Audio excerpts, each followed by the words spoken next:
It's now 6 o'clock right here on Big Breakfast. Today FM, today's hit music. Hey, I'm Pauline.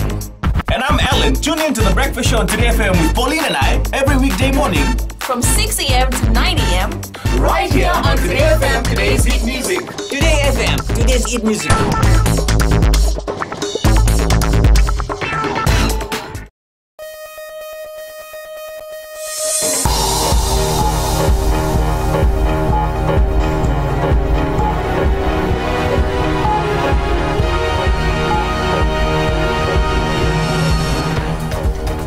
In this bulletin, no arrests made so far for breach of environmental emergency declaration.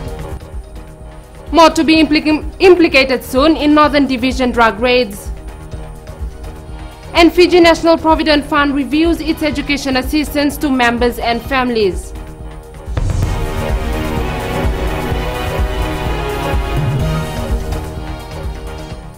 Good evening, Fiji. I'm Akosita Tale, and this is FBC News. Police have recorded what could possibly be the first 2 cases of drowning for the year. In the first incident, a farmer was found floating in a mangrove swamp near Tongoni settlement in Kandabu on Saturday morning. The man went to dive in the nearby waters on Friday night but failed to return. In another incident, the body of an 18-year-old was found about 100 meters away from the beach at Malevu village in Singatoka yesterday. Police say he had gone for a diving expedition on Friday night. Investigations continue. No arrests have been made so far at the restricted areas stipulated under the Environmental Emergency Declaration. Police have been forced to arrest anyone found in the restricted areas following a directive issued by Police Director Operations Rusiate Tunravu. It was reported that some members of the public continue to be seen in the restricted areas despite numerous pleas from authorities to refrain from using the waters for fishing or any other form of recreational activities. Maritime police boats are now frequently checking the coast along Maisuva Park, whilst Nausori police is checking along the Rewa River. As of now, we haven't received any report for anyone being taken in for interview or being charged related to the offense. So our monitoring continues up until the expiry date of the declaration. The environmental emergency zone was declared from the mouth of the Rewa River eastward to the FDB foreshore in the aftermath of last month's raw sewage spill. Police say more people will soon be implicated in the drug raids carried out in the Northern Division. Over 3,000 marijuana plants were uprooted during raids in farms and some properties as part of Operation Sasamaki. Ritika Pratap reports. The first phase of raids under Operation Sasamaki has been completed, with 6 people already produced in court charged with allegedly cultivating illicit drugs. More are expected to be charged soon. Other people that we are trying to rope them in terms of the farms that we have uprooted, but the farmers are not known. So investigation is currently continuing, but our visit and our raids has stopped based on the information that we will receive, and then we will continue. But the investigation is currently undertaking on other suspects that are still at large, which we have not confirmed as of now. This large-scale cultivation of marijuana is a huge concern to police investigators, who are trying to find out the intended market. The line of investigation will be going towards that, on who are the likely markets that are out there, people that are involved in the buying of marijuana. We know for sure that if they are planting, there is a market somewhere. So the line of investigation will be along that in trying to reveal it. ACP Tunravu says they conducted the raids with the help of the local community. And I would like to appreciate and thank them for their contribution in terms of the information. It was successful because the villagers themselves, they came out and then they assisted the police right to the farms, and they identified the farms and the location. So that was why it was a successful raid that was conducted. Tunravu says the operation is being conducted in a bid to rid society of drugs. Operation Sasamaki will be conducted in other divisions in the coming weeks. Ritika Pratap, FBC News. The Fiji National Provident Fund has made some changes to its new education assistance guidelines. members, spouse, children and siblings can access this to further their education. Alan Stolz has more. Two significant changes to the fund's education assistance policy are the increase in incidental expenses from $5,000 to $10,000 for the first period of study overseas, and the inclusion of $200 per semester for textbooks for tertiary students. Fiji National Provident Fund Chief Executive Officer Aisake Taitor says the fund is aware of the importance of investing into education. The changes are part of the current benefit under the scheme, which include local and overseas tuition amounts for Year 13, tertiary studies including vocation courses for approved institutions only, tuition for students who attend special schools with a specialist report to confirm this, tuition for courses that are examinable and may result in the attaining of an academic certificate, and assistance for accommodation for local studies with the provision of $2,500 per student per semester. In the last financial year, FNPF has assisted more than 29,000 education assistance applications, totaling $33.2 million. With the new changes, they hope to help more families with their education needs. Ellen Stalls, FBC News. Still to come on FBC News, Stage 2 of 94-lane project gets underway.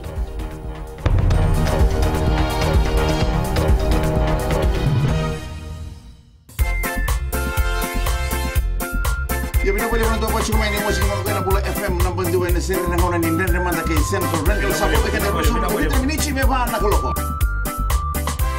Ni sa bola. Oya wa wati soni dalai. Bonga yang mesti dong. Nama kikirau mena tolu kena betu. Ena via kabi moliti kena porombuka. Gori na lali ne kabi. Bola FM 62 na seri.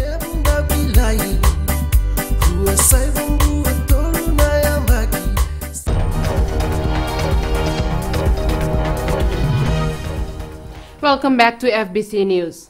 The Biosecurity Authority of Fiji is warning importers against breaching the conditions of their import permit.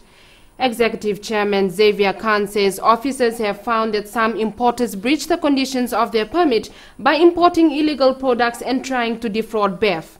Khan warns any deliberate non-compliance of the regulations will not be tolerated and will be dealt with severely under the law. He says a number of international passengers also continue to breach biosecurity regulations by bringing in prohibited items despite being alerted through the in-flight video. Khan says BEF will now examine all instances of suspected fraud or breach of regulations, and where necessary, they will investigate. If sufficient evidence exists, it will refer matters for criminal prosecution. Drivers who frequent the road from Botolevu roundabout to the Nandi airport should expect some heavy traffic tomorrow. Contractors for the 94-lane project are stepping up their work, which will disrupt the flow of traffic. The next stage of the 4-lane project has started here at the Botolevu roundabout in Nandi. The traffic exiting Nandi coming out towards the airport and Latoka at the Botolevu roundabout will be pushed hard towards the right. Both the traffic coming to Nandi and going to Latoka will be much closer together. This then allows the contractor to open up a bigger chunk of the work area on the left-hand side of the road going towards Latoka, and this allows them to work on the new 2 lanes as much as possible, so that, you know, once they're built, we can shift traffic onto those new 2 lanes and then switch over. The extensive work carried out here has restricted traffic to one side of the road.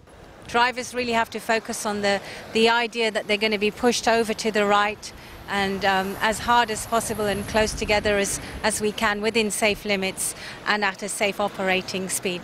The Fiji Roads Authority is advising drivers to be mindful of the works being carried out. The other thing you've got to be careful of is the peak time traffics. So when you're going to work early in the morning and in the evenings, you know, around the 4 o'clock, 5 o'clock times, you know, allow a little bit of extra time then, even probably more than your normal daytime allowances, because there's, you know, obviously going to be more congestion on the road. The entire project will see the road from Nasoso to Wailolo Junction extended to 4 lanes and is expected to be completed by late 2016.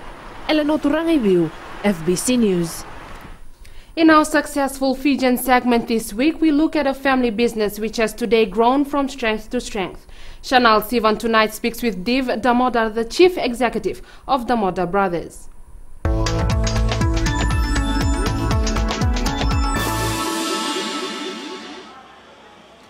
Div Damoda is the third generation Damoda in Fiji. His grandparents came from India and resided in Rakiraki. They later moved to the capital city and from humble beginnings started a retail shop, later moving into movies. Today they own Damoda City Complex in Lodhala Bay Suva, Village 6 Cinemas and Village 4 Cinemas in Lautoka. The strong vision of my father, Dayanan Damoda, who's our chairman of our group. I don't think that the first move would have happened without him. And the second is the people of Fiji. I think it's us Fijians, once we unite and we support something which is homegrown, this is the result that you get. The family business today employs more than 400 staff. This year, even more people are expected to be employed with bigger projects in the pipeline. The thing with Damoda City Lambasa is that it's twice the size of Damoda City Silver. And we put in a lot of special interest in it. And mind you, the Lambasa and Vanuatu has got its own spectrum. It's got its economy is driving. I guess Vanuatu has never been put on a spotlight, but when we got access to some of the information down there, we were quite surprised. While their business and services are centralized on Viti level, Damoda is confident of doing equally well on Vanuatu level. We're looking at more of a tourism integrated project, which is, and we are taking a bit more time, is that we're getting more strongly involved with the people of Vanuatu. What do they want? We don't want to take our plans and go, this is what we're going to do. Is that this is what we think should work, but what would you do? I think that's the cooperation that makes it successful, like what you see here. Running a business comes with its challenges like competition, but for Damoda, the opening of a new cinema business in Nandi is nothing of that sort. Look, for us, another cinema opening up is not actually a direct competition, but our biggest competition is piracy, not another cinema. I probably see him as probably a companion, but to tackle piracy is the biggest competition, and technology. Those two can, if you're not careful, in our field they can wipe you out. There are also plans to build a similar city complex in Nosori. Damoda admits the industry is doing well, but the company will not stop there. There are plans to tap into tourism and other ventures in Nandi and other parts of the country. We were a cinema company. Just last couple of years ago, the board and the family decided that we're going to want to go in significantly in property development. Not just property, we're looking at land and any other sectors of the economy. Manufacturing, tourism, ITC, telecommunications. So we open up the field. So we're looking Fiji as an open book. So places like Nandi, places like Ba, Tawa, Nosori. So we're very open to ideas. Damoda says there is no secret to their success, but it is the people who have made them to what they are today. Adding, they will continue to entertain thousands of Fijians for many more generations to come. Chanel Shivan, FBC News. Coming up on FBC Sports, discipline the order of the day at Vodafone Fiji Sevens camp. And former sprint queen eyes a return to the track.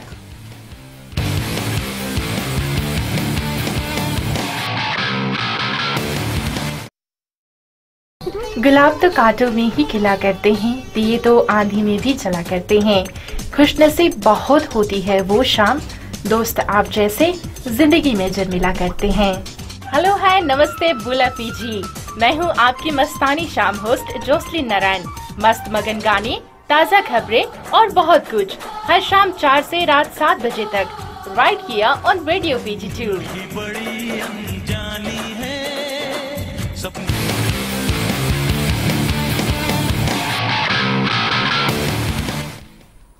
Welcome back to FBC Sports. The 26 players fighting for sport in the final 12-member Vodafone Fiji 7 squad have been commended for their discipline and commitment in training. Team management have been impressed with the way the players are handling themselves during the training camp earlier this week. The hard work's been given from the start. You know, you got to show respect to deserve respect. So when you turn up late, you're disrespecting not only the management but the players. And that doesn't fall well when it comes to selection, because everything you do is time management. So they are aware of that, and they talk about it amongst themselves. So, you know, and it shows character as well within the team. And we've got a core group of senior players who bring that part of leadership within the team. So it's working well. The squad will return to camp at Deumba on Tuesday with coach Ben Ryan to trim his squad to 18 players at the end of next week. Former sprint queen Makelesi Mbatimala is looking to make a return to competition. The dual Olympian has been training strenuously and wants to use her vast experience to propel the next generation of athletes to new heights. Chalendo Takataka has more. Makelesi Mbatimala last represented Fiji at the 2009 Pacific Mini Games in Cook Islands. The 36-year-old still retains her natural athletic physique and credits that to 6 months of rigorous training as she sets a return to competitive sprinting. I was just sort of thinking about it, and it just like dawned to me to come out and start training. That was my initial and try and just to slim down and get fit. And so in the process, I was getting back to during my training, getting back to the times that I used to run during training. So that is something that had boosted me to sort of try out again. Mbatimala's 100 meters record of 11.55 seconds set at the 2007 South Pacific Games still stands. Although she may not have the same speed of that period, her presence alone in the national athletic squad will boost the next generation to achieve greater feats. I believe that there is great hope. Seeing how much they have put into training, the effort, I believe there is no doubt that we can put on a very good show at the SPG this year, yes. Mbatimala is among the front-runners to boost Fiji's bid at the Pacific Games in Papua New Guinea in July. Chalendo Takataka, FBC Sports. Fiji Pearls netball captain Mere Rambukane Liko is relishing the opportunity to take on some of the best shooters in the world during the Oceania Tri-Series in Suva in a week's time. The veteran defender's bulk and experience will be put to the ultimate test against Silver Fence ace shooter Maria Tuitaya, Catherine Latu and Jodie Brown. First of all, it's a history written back at home. Here at home, and to play against those top guns, it's a one chance opportunity. We normally meet them every after 4 years for the World Cup, but to have them here before the World Cup is a big boost and a big I think it's an opportunity open for us to meet with the top guns. The Fiji Pearls will take on the Silver Ferns in the opening match of the Oceania Tri-Series on January 19th. 2015 will be one of the busiest years for the national teams and sporting federations. With a host of world tournaments coupled with the local competitions, the Fiji Sports Commission has been flooded with funding requests and will resort to alternative ways to ensure we send the best teams across. Chalendo Takataka has more. A busy calendar lies ahead for sporting federations in the country. Apart from the local competitions, the country will be fielding teams at 3 World Cups, the Pacific Games, and hosting several international tournaments, including the upcoming Oceania Netball Tri-Series and home games in the Pacific Nations Cup. This will be the the most challenging year that we have, in that this year alone, the national sporting bodies requested funding of over $14 million. Now, of course, government can't be the only provider of funds, and government has only allocated, we were only able to get allocations of 2.9 million. So it's going to be hard. We've got to share that money around. With most of the local sporting bodies lining up for financial assistance, the Fiji Sports Commission will look to alternative sources of funding. This year, with all the World Cups coming at once, it's sort of a bigger drain on the cash that we have available. So we're going to be working a lot more with sponsors this year, encouraging sponsors to take up the special tax rebates that government has put in place for sporting sponsorship, where corporates can get 150% tax rebate on any funding they provide over $50,000 to any sporting body. The Fiji Sports Commission is counting on good Samaritans to come forward and show their support to boost the country's sportsmen and women as they prepare for an important year. Talento Dakadak, FBC Sports.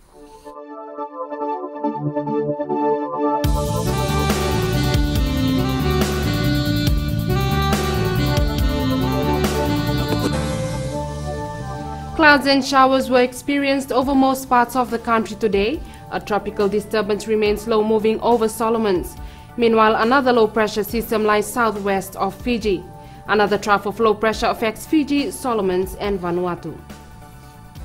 Suva and Savu-Savu were the coolest places today. They both recorded 30 degrees on the temperature chart. Nandi was the hottest place, hitting 32 degrees, while all other centers recorded 31 degrees. Tomorrow, Suva, Savu-Savu and Lambasa can expect fine weather in the morning, but there should be some afternoon or evening showers later in the day. For Nandi, Lautoka and Ba, you can expect brief showers tomorrow. Further outlook, brief showers over the interior and western parts of larger islands. Elsewhere, afternoon or evening showers. Northwesterly winds 10 to 15 knots, moderate seas. Recapping our main stories, no arrests made so far for breach of environmental emergency declaration. More to be implicated soon in Northern Division drug raids, and Fiji National Provident Fund reviews its education assistance to members and families. To our poll question now, will your back-to-school shopping cost less this year? Visit our FBC website to take part. Remember, you can send us newsworthy pictures and videos on email citizensize@fbc.com.fj or share it with us via our Facebook page, FBC News, or if you're on Twitter, follow and tweet us your news tips at FBC News or simply hashtag FBC News. That's all from the news team today. I'll be back on Saturday. Until then, have a safe and productive week. Nimo Demanda.